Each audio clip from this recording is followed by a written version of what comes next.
Ever been completely blindsided by news, like so unexpected it leaves you speechless, trying to process the impossible? Today we're diving into Genesis chapter 45, the reunion of Joseph and his brothers, a story packed with that kind of shock and awe.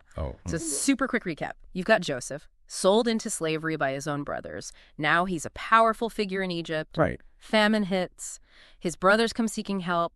Totally clueless they're facing the one they wronged years ago. Yeah, what's fascinating here is the sheer emotional weight of this encounter. Imagine the guilt they'd carried, all those secrets kept. Yeah. And now, face to face with their past betrayal, and for Joseph, the internal struggle must have been immense, keeping his identity hidden while facing this wave of emotions. And wow, does that emotion come pouring out? The text says he cries out, can't contain himself, even sends everyone away before revealing who he is. Oh, wow. It's like he needs that private space, even with all his authority, just to process such a moment.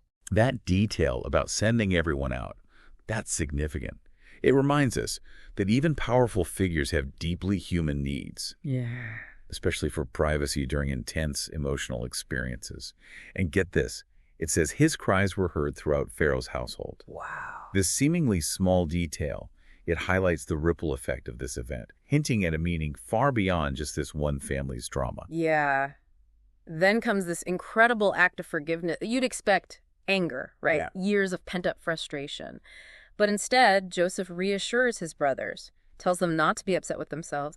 It makes you wonder how you even begin to forgive something so significant. It's a beautiful parallel to God's mercy, wouldn't you say? Mm. Even when we make huge mistakes, there's this capacity for forgiveness that goes beyond, I think, human understanding. Joseph's actions embody that in a powerful way. And throughout this chapter, Joseph sees his journey, even the painful parts, as part of a bigger picture. He constantly reiterates, God sent me ahead of you. It speaks volumes about trusting a greater plan, even when you can't possibly grasp it at the time. What do you make of that idea, that trust, in the midst of uncertainty? It's a cornerstone of faith, this idea of trusting in a divine plan, even amidst hardship. Joseph's story is a potent reminder that what we see as setbacks can be integral to a greater purpose. It begs the question, what if those challenging periods in our own lives are not detours, but rather crucial parts of a journey, leading us towards something greater, something we can't yet see but are being guided towards?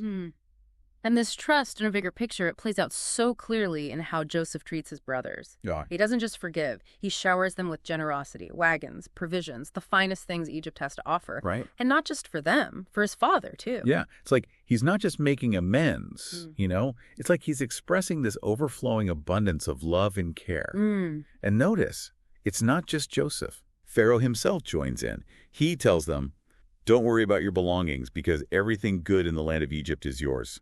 That's wild. Pharaoh getting involved like that, it really elevates this whole thing. This isn't just family reconciliation. It's impacting those around them. Like this spirit of generosity is spreading outwards. Precisely. It suggests forgiveness, family coming back together. It has societal repercussions. Yeah. It impacts the world around them. It's a powerful ripple effect, wouldn't you say? Absolutely. So speaking of family, our source points out how the language shifts here. The brothers are now being called the sons of Israel.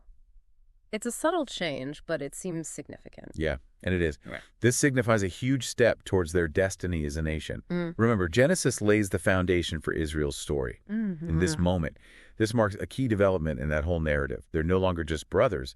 They're the genesis of a people. Wow. So we've got forgiveness, generosity, the sense of destiny unfolding. But then there's a small detail that really stuck with me. Benjamin, the youngest, he gets a larger portion of the gifts. Double, in fact. So is that just favoritism, or is there something deeper going on? It's a great observation. Yeah. And it takes us, I think, deeper into the story's layers. So Benjamin was Rachel's son, right? Right. Rachel held this special place in Jacob's heart. And within the biblical narrative, her descendants, particularly Joseph and Benjamin, they're key figures in the lineage that leads to King David and ultimately to Jesus. Wow. So this seemingly insignificant detail about gifts, it actually hints at these huge theological threads running through the entire Bible. It's amazing how these connections just pop up. Exactly. It's about understanding the context, the historical and theological background. That's what makes these stories so rich. Now, speaking of context, let's talk about Jacob, the father of this whole crew. Word reaches him that Joseph is alive, and he doesn't believe it. It's a very human reaction, wouldn't you say? I mean, after years of believing your son is dead, to suddenly have that upended, it's understandable that he'd struggle to process that. Totally. But the text uses a very specific word, stunned. And our source says that the original Hebrew implies something even deeper than just disbelief, right? Yeah. Like, what is that? It suggests a blindness to truth, an inability to accept this good news because he's clinging to that past hurt and the lies he's held onto for years. Yeah. Imagine the weight of that grief, how deeply ingrained it must have become after all that time. It makes you think about how we sometimes cling to our own beliefs, even if they're based on painful experiences. And that can make it so tough to accept new information, even if it's positive. Yeah, absolutely. It's almost like he's stuck, you know? Yeah. Unable to move past the old narrative, all that pain he's carried for so long. Exactly. And what's interesting is it's only when Jacob sees that physical evidence, the wagons Joseph sent, that his spirit revives. It's a powerful image, isn't it? It really is. Yeah. He needs that tangible proof, that seeing is believing moment to fully accept the truth. And this ties back to our source material beautifully. Yeah. Where it suggests that just as Jacob needed those wagons, so many people need these tangible signs, these extraordinary experiences to fully embrace matters of faith. It's a thought-provoking idea, isn't it? It is. What helps us open ourselves up to new possibilities, to let go of those old hurts and embrace forgiveness. Yeah. What are the wagons in our own lives? Right. That's such a powerful image to leave us with. The wagons, those unexpected signs, those moments of grace that just shake us out of our disbelief. It's like they reveal this bigger plan unfolding all around us.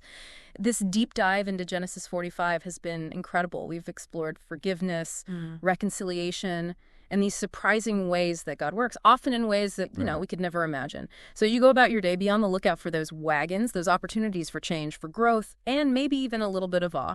Thanks for joining us.